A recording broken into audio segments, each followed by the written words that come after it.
আঁকা জিনিসটি ছোট থেকে বরাবরই অধৈর্যের কাজ ছিল, কিন্তু কখন যে এত ধৈর্য, ভালোবাসা, আগ্রহ বেড়ে গেল বুঝতেই পারিনি। যাই হোক, আবারও একটি নতুন কাজটি কুলোর উপরে করা, বিশেষত গণেশ পুজো উপলক্ষেই করা। তা আপনারা নিশ্চয়ই বুঝতে পারবেন, সম্পূর্ণ ভিডিওটি দেখতে থাকুন।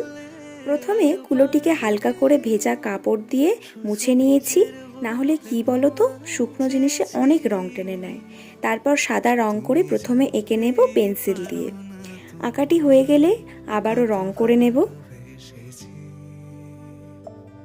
আমি এইখানে ফেব্রিক কালার ইউজ করেছি ও সোনাইয়ের ব্রাশ ইউজ করেছি।